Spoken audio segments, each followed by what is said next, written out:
Welcome. We are so glad to have you all joining us today on this session about year-end giving. The end is near. My name is Joe Swimmer, and I am the Executive Director of the SEEP Network. Pleased to have you join us from wherever you might be today and to have this excellent panel of stewardship professionals from across the church and around the country.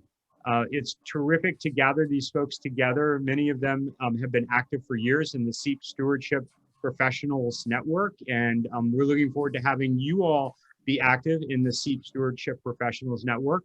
This is just a foretaste of some of the conversation that will take place at the pre-conference for stewardship folk at the annual conference, the first time in person in Atlanta, February 23rd through 26th. We hope that you will join us, and in the chat you can see a link to the website where you can find out more information. With that said, I'm very pleased to turn the session over to my dear friend and stewardship and development leader par excellence, Donna Ashley at the General Theological Seminary. So Donna, please take it away and thank you to our panel. Great. Thank you, Joe. So nice to see you again. Welcome also to everybody. It's nice to have you here with us today, and I'm pleased to be with my colleagues around the country that we're all going through this year-end thing together, right? So I thought I'd just go one by one and have each of us tell a little about each other. I'm Donna Ashley. I'm the Vice President of Advancement here at the General Theological Seminary, and I've been here for about 12 years, but I'm also a graduate of the seminary. So that's who I am. Dina? Hi, my name is Dina Aboul Saad. I'm the Director of Advancement at St. Mark's Episcopal Church in sunny San Antonio, Texas. I've been in this role for 6.5 years. I've been a member here at St. Mark's since 2003, 2004, and I've been in development for about 15 years. Thank you. Andrea. Hi, I'm Andrea Bostick. I'm the Director of Development out here in Pacific Palisades at the parish of St. Matthew. I've been in this role for about 2.5 years. And come to it not from a long history of professionalism, but from a long history of volunteerism on nonprofit giving. And so anyway, I'm excited to be here and share what we do at St. Matthew's. Thank you. Carolyn? Hey, I'm Caroline Marak, and I am the Director of Stewardship at St. Michael and All Angels Episcopal Church here in Dallas, Texas. And I've been in my role for almost 5 years this coming January. And so it is a wonderful time that we are going through here at St. Michael. And so I'm happy to share with you all kind of what we do and how we kind of gear up for our year-end giving. And then finally, but not lastly, of course, my old colleague, Bruce Smith. Hi, my name is Bruce Smith. I'm the Chief Advancement Officer at St. Thomas Church, Fifth Avenue in New York City. And I've been here a little over a year. I started out my career in fundraising 20 years ago at St. James Church on Madison Avenue, and then I spent 8 years at General Theological Seminary. So coming to St. Thomas was sort of coming full circle for me, having an interlude in the secular fundraising world for about 10 years. Great. Thank you, Bruce. Thank you all. So I thought we'd just go kind of in that same order, and I'll go last next time, telling a little bit about what each of us is doing the end is near. What are we doing to plan? It's already, I don't even know, December 8th at this point. Dina, what are you up to? Yeah, I love the title of this webinar because it made me laugh, which it was supposed to be very playful, but also, it's the end of the year. And how did that happen? I don't know about all of you, but this year has both been exceedingly slow and exceedingly fast, and it's disorienting. So if you feel a little disoriented, take heart, you're not alone. When we get to this time of year, it's really, if everything's gone fairly well, then all year long we've been delivering on ministry and engagement opportunities, right? And so this is the point at which we do an ask, a year-end ask. And that's really not that difficult if you've been able to do ministry and engagement all year long. I recently looked at a Lake Institute study that was updated in 2020 about churches that are thriving. And I thought it was really apt and appreciated in terms of how they position these churches that are really thriving. Basically, churches that are thriving are bringing both adaptive solutions that align with the interests of our younger generations in terms of seeking to respond to broader cultural challenges that we see around us, while still maintaining our traditional worship, formation, and fellowship opportunities that really are part of our core identity. And so I've used that sort of as a guide and looked at St. Mark's and said, okay, how do we fit into that? What are we doing here? We really, through the pandemic, have stepped up the opportunities for outreach for our members. And that's not penning checks, but actually hands-on involvement. Now that most of our members are fully vaccinated, we've been able to do more of that together in person. And that's the element that's really powerful, I think, is the work that we can do together. And so we've had at least one of those major outreach opportunities every month. We've also engaged, the National Church has a program called Sacred Ground, which is a 10-part series offered to help congregations be in conversation about race and racism. This is certainly an issue that has touched a nerve here as it has across the country. And so we've offered these sessions where we collect in small groups to work through a lot of material on this. I'll just take a moment and say it's actually designed primarily for white people. That's what the National Church says, so I'm saying it too. And I think that it's a very good, safe place for people to work on that issue together. So that goes to sort of an adaptive change that we've made. And then mental health, which is very much coming to the fore for so many of us, and we see it in the media. We've added sessions on mental wellness and mental illness, and dropped in a NAMI family support group into the church. NAMI stands for the National Alliance on Mental Illness. These are just some examples of ways that we've tried to sort of pivot a little bit and make sure that we are involved in the conversations that are going on in the broader cultural. I think that's we find that that's an important way to remain relevant. And then, of course, technical solutions are essential during the pandemic. And in that arena, we've moved to hybrid worship. So all of our services are streaming and in person. And now our formation classes on Sunday morning and our Bible studies are all available via Zoom for folks. And so this is a time of year then when we are reminding folks of where we were just a year ago. Our first service was streamed Advent 1 last year. So we've been racing to catch up. I know a lot of people have been streaming all along. For me, it was on a back burner, and then the pandemic, of course, brought it to the fore. So that's a little bit about, where we've been and how we've been trying to respond this year. We also know that 30% of church and nonprofit giving comes in December, and 10 to 12% come in the last 3 days of the year. So it's super important to have a solid year-end strategy that gets communicated across all of your communication channels. So in October, for us, what we do is we look at where we are with household giving, with pledge and non-pledge giving, and look at what's the gap and what is it going to take to get us into the black for the year.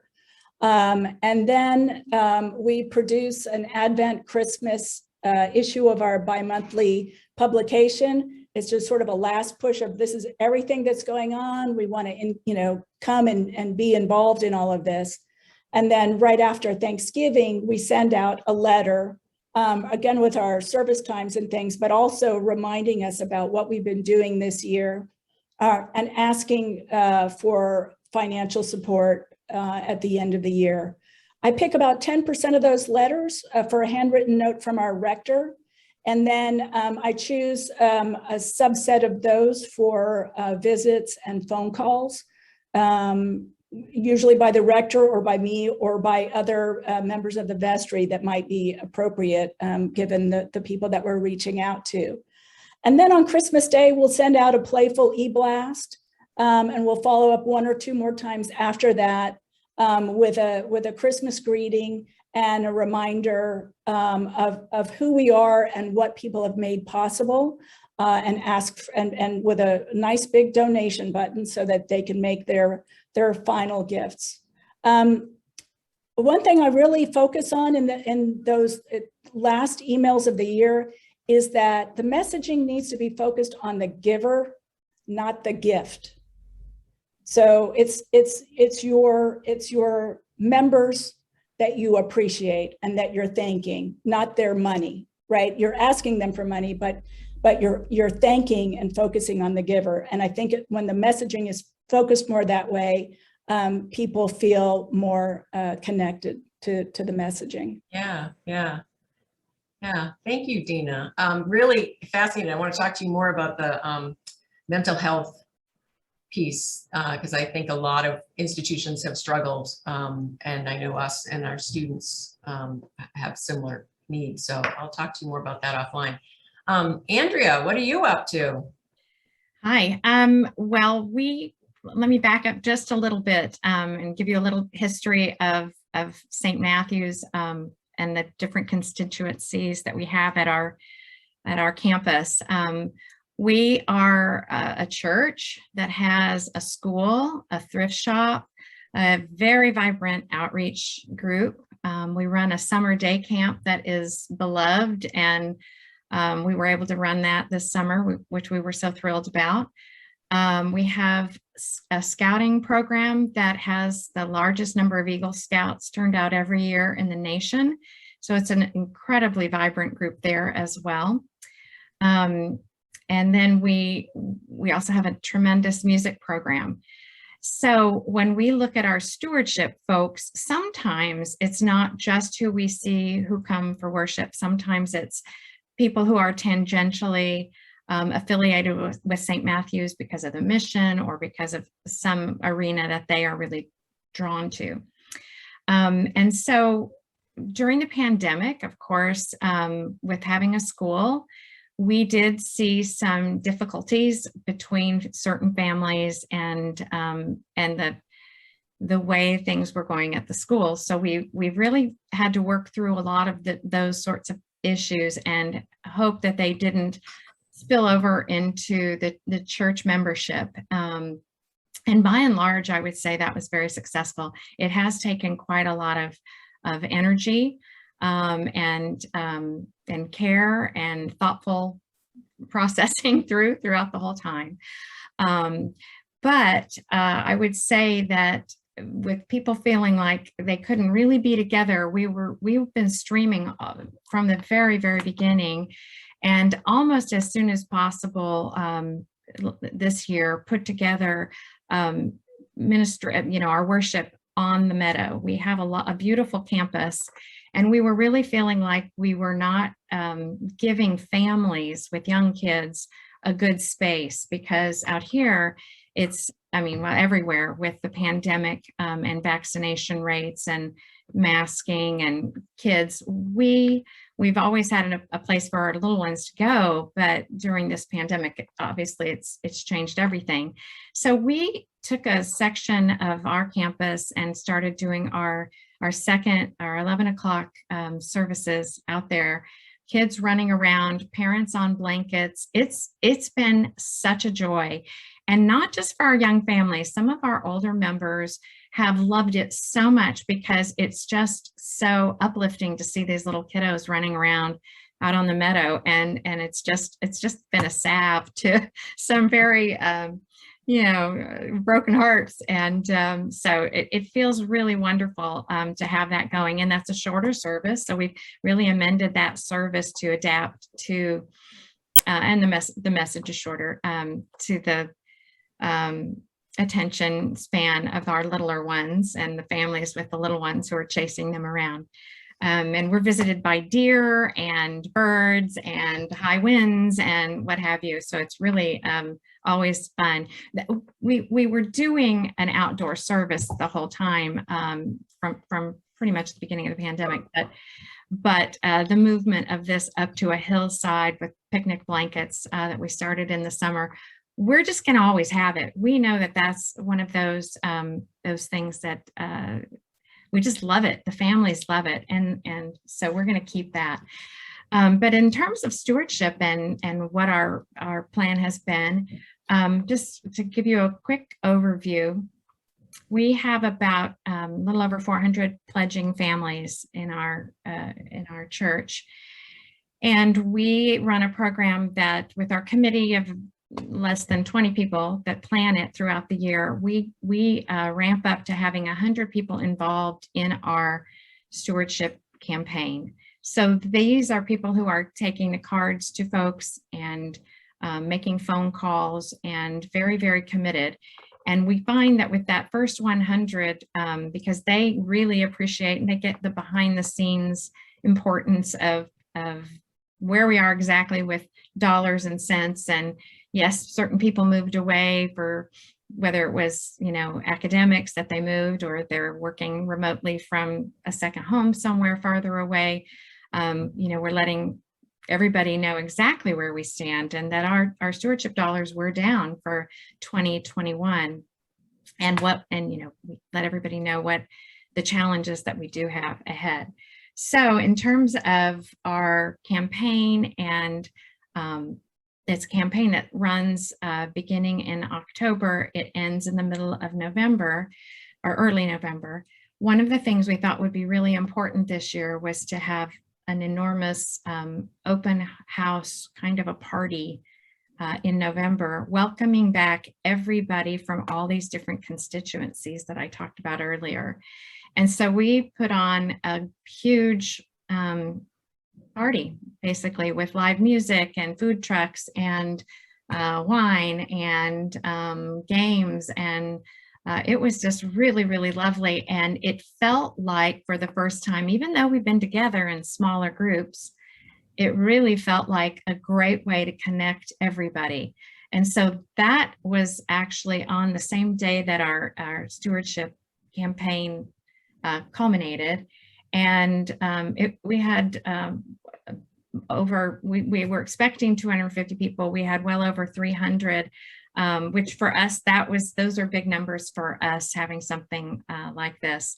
And it really created a lot of enthusiasm and just that reconnection with everybody. It was really wonderful. So for year-end giving, we kind of kicked that off with a rector letter that was emailed out. It was sent on Giving Tuesday, thanking everybody who had pledged, reminding people to pledge if they hadn't pledged yet, giving them an update on where we were with our overall campaign, because we have a need to increase giving by 10% this year. It was to thank our pledgers, remind of the goals, remind that if you have a tax year-end giving planning to do, this is the time to do it.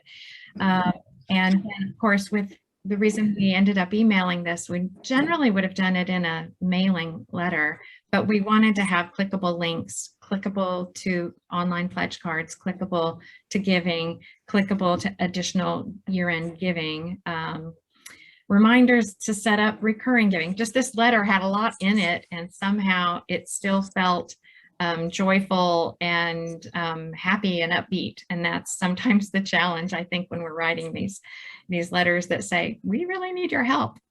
Anyway, so that went out and we had a great response actually from it, a lot of activity.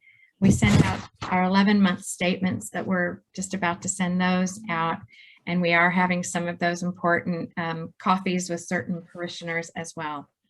And probably one of the things we're planning, and this will be more, maybe I'll save it, but for going forward, we do have an opportunity for a matching pledge amount. And so we are starting to plan for that and what that looks like That will happen in 2022, in the early part of the next year.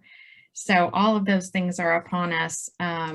We've got an active social media campaign that will lay out through December, like Dina mentioned as well, with clickable links and reminders and those sorts of things. I'm going to stop now because I've talked too long. I'll let somebody else. No, you haven't. That all sounds amazing. Thank you for reminding us all about Giving Tuesday. I'll talk from my own experience. We had the best Giving Tuesday we've ever had. Yeah. So it's always important to remember that. And I love the party idea. I love throwing parties myself. So yeah, really fun. Caroline, how are you doing? What's going on?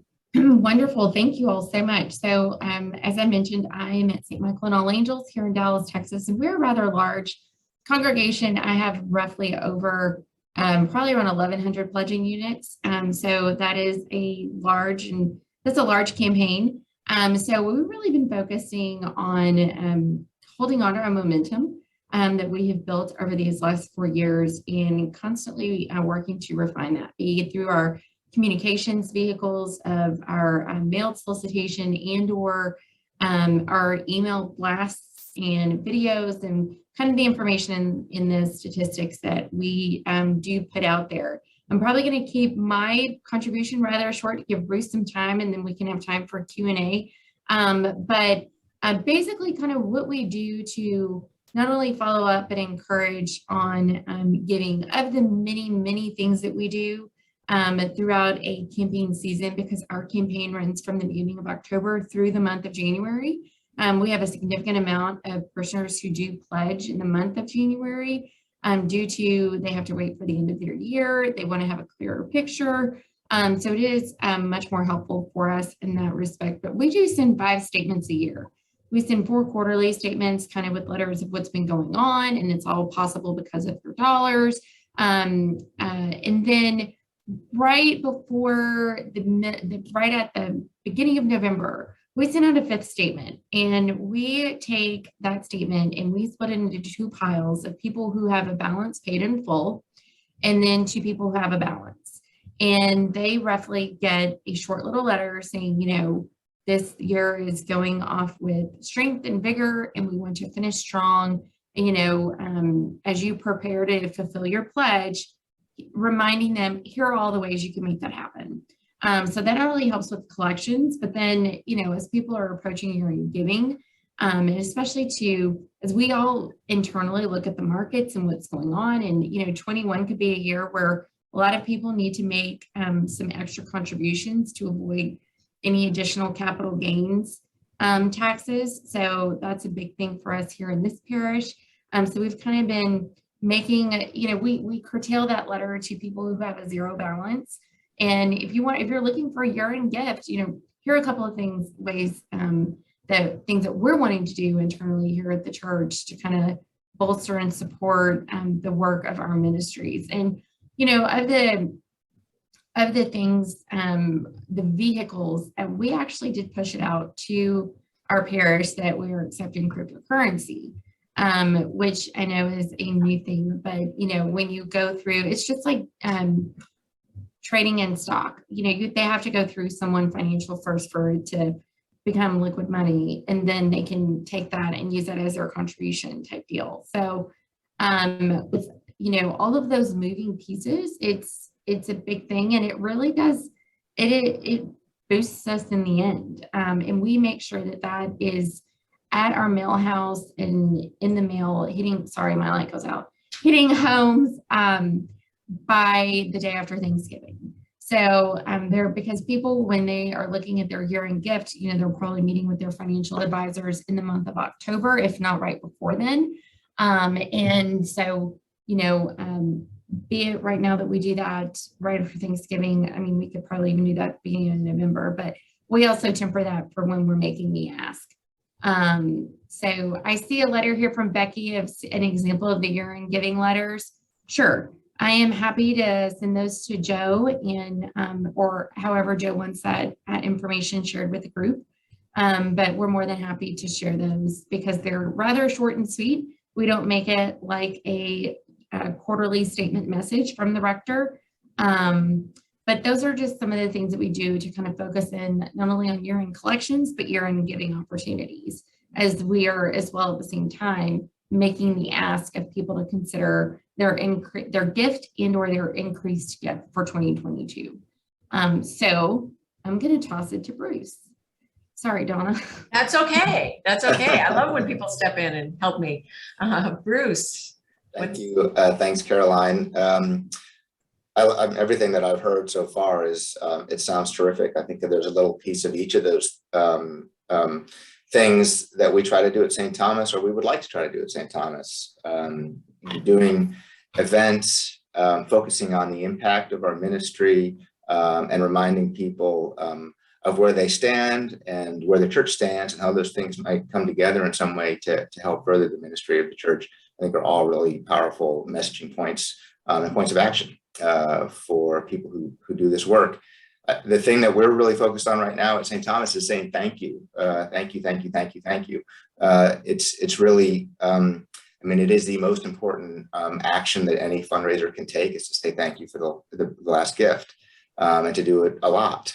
So my colleague Adam McDonald, who was on the planning committee with Donna last year when I had just started at St. Thomas, I will confess to a moment of frustration in the office, and I said, I just want to thank people. And Adam got me a cup that says, I just want to thank people. And I think of that because you know, we're at the end of the year. We're also in Advent, and we're anticipating Christmas and the birth of our Lord, and all those things are really powerful emotional experiences for people at cross sections of their lives. And when they think about giving, I want them to be thinking about gifts, meaning the gifts of their lives, the gifts that their children and families and parents might in their being have for them, and the role that a place like St. Thomas, which has extraordinary worship and liturgy and music and has impacted people's lives in really profound ways. I want them to be reminded of that in the way that St. Thomas plays a role in their emotional. I'm getting emotional right now because it's such a powerful thing. I stand at the back of the church here during evensong, and people come in off of Fifth Avenue with shopping bags, and they are stopped in their tracks. Because St. Thomas, the liturgy and music here is so extraordinary.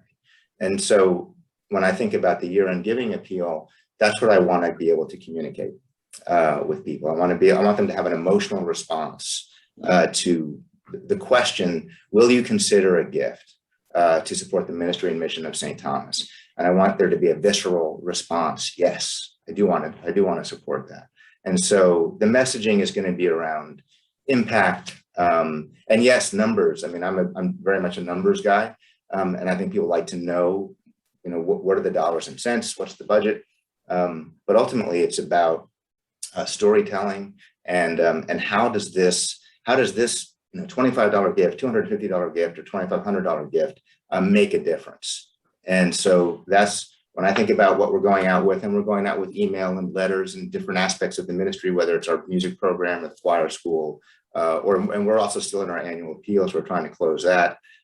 It's all about, how is this going to change the world? And your gift is going to help St. Thomas change someone's life in a moment when they walk through the doors and experience something they hadn't experienced before. So that's how I think of it. How we implement it is a little, can be different in different ways. I do want to say one technical thing, which is kind of different for us this year, and I'm going to give a free shout out to a software company called Touchpoint, and we just transitioned from Blackbaud to Touchpoint, and data conversions are no fun, but the end result has been a really powerful communications tool that we've been able to use to connect with people. We're also pretty big, so staying on top of the communications is really important, and this tool is going to allow us to do that in a more personal way than we've been able to do before. So we're excited about rolling that out and making use of the tools that they have for us.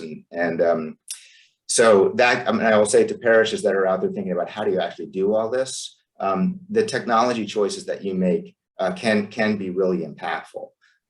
So that if you have the opportunity to move away from Excel spreadsheets and Word, and you have a chance to work with the technology that you can deliver into people's inboxes, personalized messages, then it's definitely worth exploring. I think it's made a big difference for us. Thank you, Bruce. Thank you.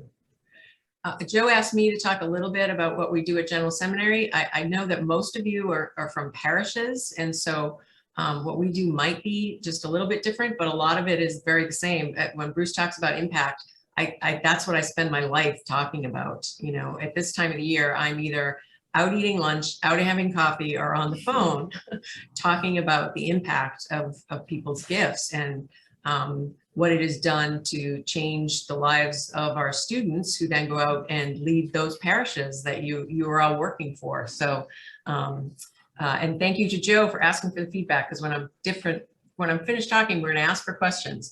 So, you know, we do the same thing. We do letters, we do quarterly mailings. For our annual fund, we haven't been taking pledges. We just take gifts. So, you know, I got 50 checks in the mail today from a couple of mailings that we had been done, and that's the joy, is to sit there opening them and then contacting the people to do what Bruce says, that say thank you. That's my favorite part of my job, is to be able to say thank you to people and find out what's going on with them.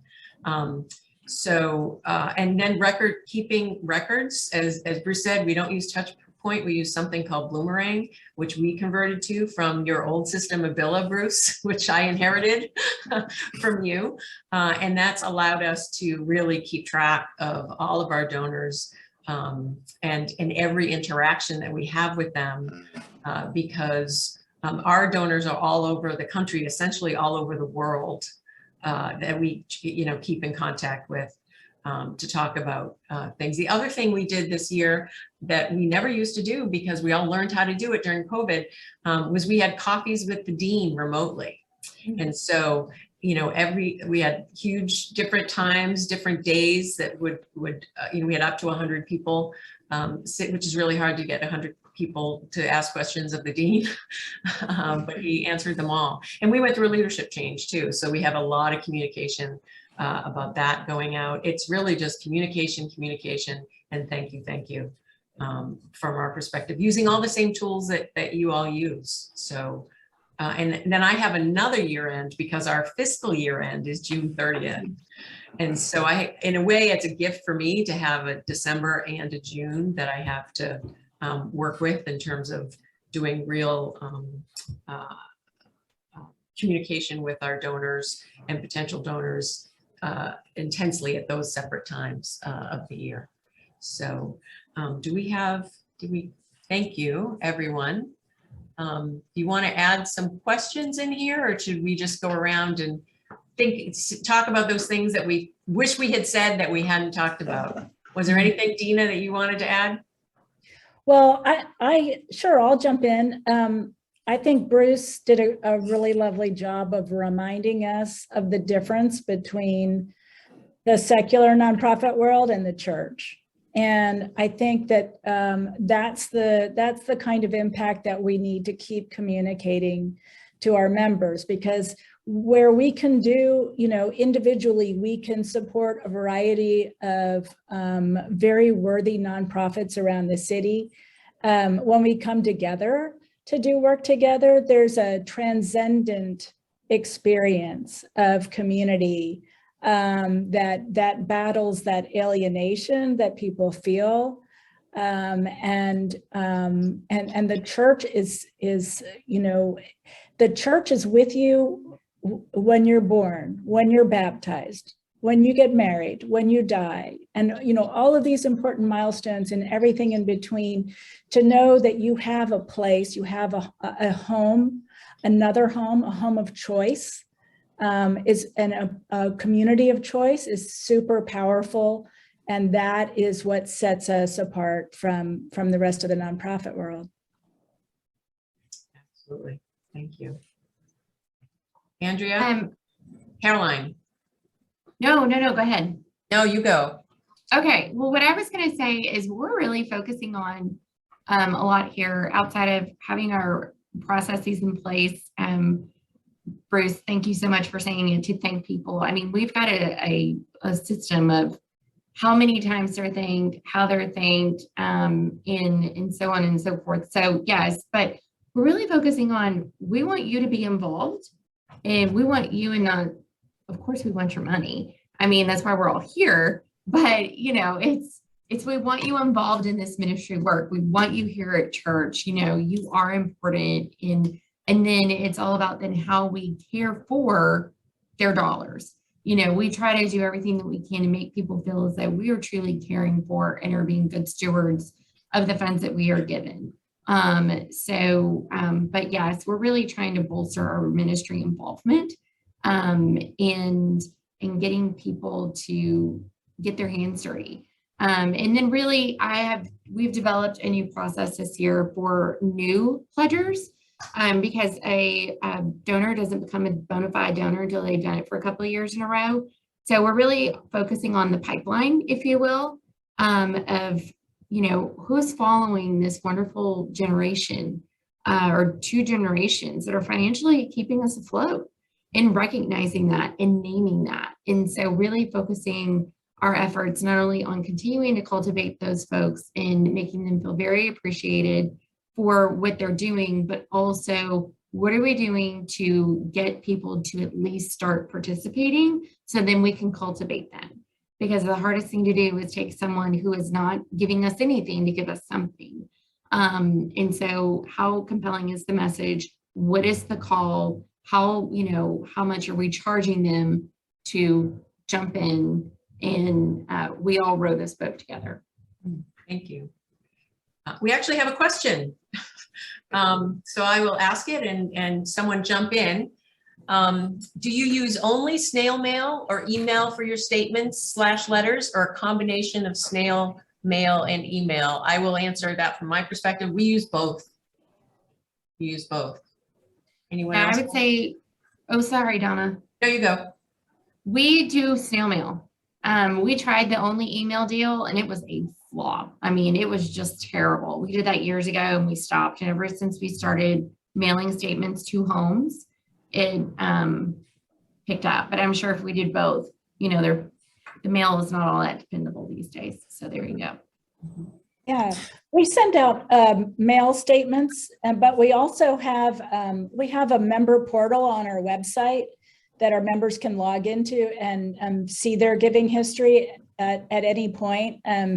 It takes a while to get people to realize that that's available to them, but once they see that, it's very empowering. Of course, I tell them, please still call me. I want to talk with you, but you can check your giving history anytime you want. I have to echo what you're saying. I think it is hard to get people to realize it's all right there.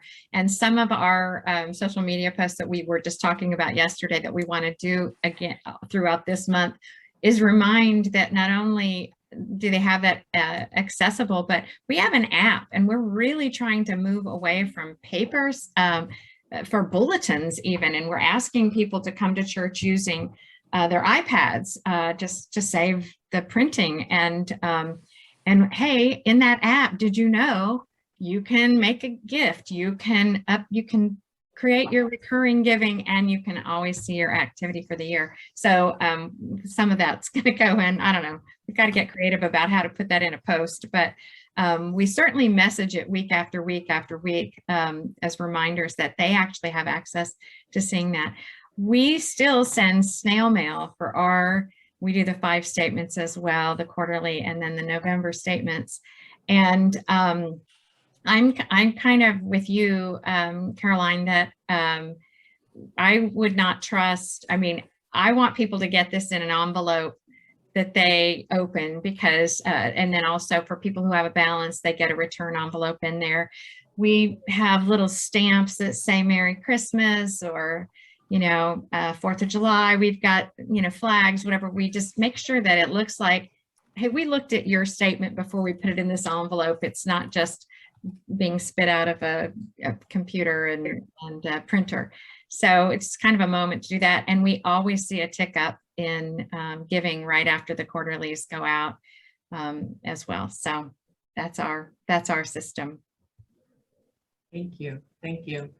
We had another question from Mary asking, and I think Caroline wants to answer this. Does anyone do a mailing about this time to those in the church who have not given this year, especially to those that pledged last year? I think we call those libunts. Yeah, so what we do is I pull the fund from last year or the entire 21 fund, and we're able, when we pull that report, to see the date that they pledged. So I have been taking our libun, we call and email, and I have members of my committee working that process along with me. So I maybe send them 8 to 10 names per month. So in the beginning of November, they will call everyone that has not yet to pledge in the month of October that did so in the previous year. And how is that list kept? I do that manually by looking at the pledges that come in this year's account, so I can see where people are. And I can also see, if they've made their pledge, how they increase, decrease, what have you, in their giving. But we call and we email, and I have my committee members follow their call with a follow-up email, especially if they've left a voicemail. And I script it and everything to make it as bulletproof as possible. So, and like this month in December, they are calling for those people that have yet to pledge that didn't pledge in the month of November. And I think Mary just put in the chat, if they didn't pledge at all in 2021, they will probably no. The answer is no, because we can't, it's hard to chase your entire membership database. You have to be pretty targeted with your efforts. But what we do is we send a solicitation letter out to everyone who pledged the year prior, then we're running the campaign for, and we give them increased amount options, and we make them write in the amount that they pledged if that's what they want to give. We don't give that as an option. But then if they hadn't pledged the year prior, they just get a new pledger letter, and that has the $1,200 a year, $2,400 a year. And then our third ask amount option is the average pledge amount for the parish from the year prior as well, and what that breaks down to per month if they wanted to hit the average pledge. So that is what we do. And then internally, we look to see if they had pledged within the previous 3 years, because we do have some people that just do fall through the cracks. And if someone's been pledging for 20 years and they skip a year, we don't need to treat them like a new pledger.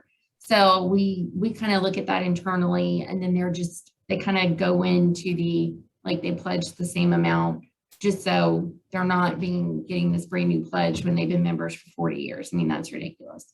So, we don't want to be that absent-minded, but anyways, that's what we do. We go on the offense. That's a great place to be. Thank you, Caroline. Bruce, thank you for answering in the chat room the questions about the databases that we use. So I'll add mine as well. I think that might be the easiest way to answer that question.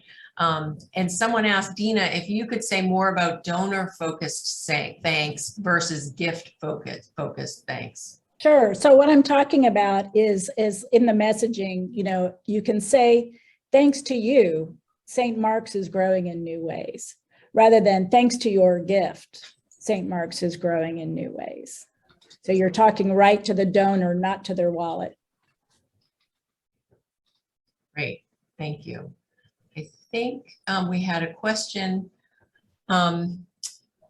Everyone jump in on this one. I've never worked for a small church as this, but how can a small church, 30 pledge units in a small town, Hot Springs, South Dakota, leverage our limited resources to provide online Sunday school, adult education, clergy services, etc.?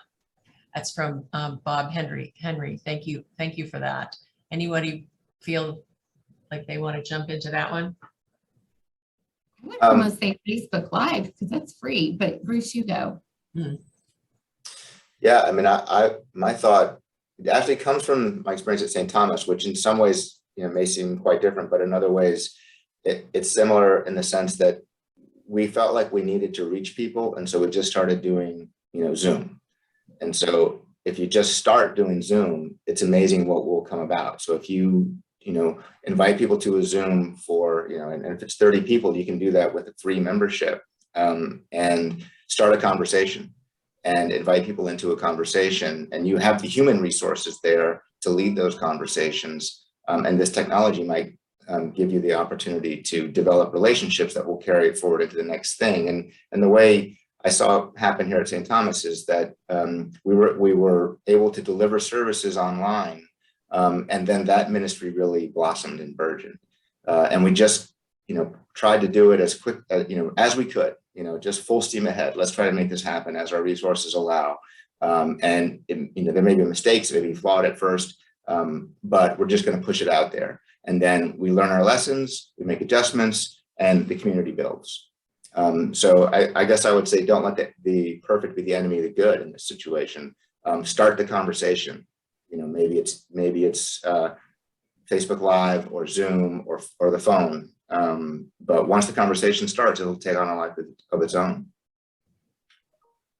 Yeah, I think Facebook Live, as we jumped into that right at the beginning and just, used an iPad on a tripod and started, and then, but that was for the smaller, more intimate services. We were using Zoom for all of our meetings, and then in our church to put up cameras and have a whole board and a soundboard, and it's very complex. That is very expensive, but it's very simple just to start with your iPad and Facebook Live. I think there's other things other than Zoom, but we were using Zoom. We use Zoom for our Emmaus groups, our Bible study groups, all of our meetings. Not a lot of money for that. It's very easily used. We're starting to do it hybrid, and I don't know how you all are feeling about partial hybrid meetings and part on the phone. I mean, on the screen. I think you've got to have the sound and large screens for that to work well. But we have a lot of outdoor meetings where we live. But when the weather is conducive to that, I think people like to do that as well. So I have a tip on hybrid meetings. This works really well when you're in the round and it's not more than about 20 to 25 people. There's a technology called Aboul, like the bird, and many of you may already know of it. We just started deploying it this fall here. And it handles the audio amazingly well. We thought we might be dealing with feedback issues and all kinds of things, and it's just super easy. And you implement it through Zoom. So if your people are already used to Zoom, it's still Zoom. It's not a new thing for your users to learn, but it gives people who are dialing an opportunity to see everybody in the room, in the round, a 360 view. It's not terribly expensive. Thank you, Dina. Thank you. I don't see any more questions in the chat. Are there any final comments that anyone on the panel would like to add? One thing I meant to say, which I think might be relevant for parishes that are no longer in their annual appeal phase, or maybe have an opportunity to raise money in a slightly different way, which would be to do an appeal for non-budgetary items or for extra mission work. That way you're building relationship. So if let's say you have a program for at-risk kids for Christmas, but we have something like that at St. Thomas. So any kind of a social outreach program you may have, do a special appeal for that. It may touch a different part of a person's life. And so it may, the dollars that come in may not be substantial, but you may start a relationship with a parishioner, prospective donor that could blossom from there. So, I mean, if you're kind of set for your fundraising year, you have a chance to do some year-end fundraising. To Caroline's point, that people are thinking about their charitable giving and making sure that they do all that they are intend to do, and make sure that you're on the list with your initiatives. Thank you, Bruce. Thank you, Bruce. Anyone else have something they'd like to add? Well, I think, Joe I thought it was a question. It was Joe Swimmer. I do hope that we see you all in Atlanta. I'll be there. I think a lot of the people here will be in Atlanta. We look forward to meeting all of you. I look forward to seeing all my panelists there as well. We are so happy that you were here with us today. And I'm going to stay on for a little while just in case there's anybody that has a few more questions. But other than that, thank you all for your time today in joining us for this digital workshop, as Joe keeps reminding me to call it. Will Atlanta be online as well, Russ? Thank you. No, not as far as I'm aware. Let's see if Joe added anything. Yeah, we won't be online. It's going to be totally in person. So, but if you have any questions, you can certainly call the SEEP office. And we thank you all for being here. Thank you. Thank you. Thanks, everybody. Merry Christmas. Merry Blessed Christmas. Advent.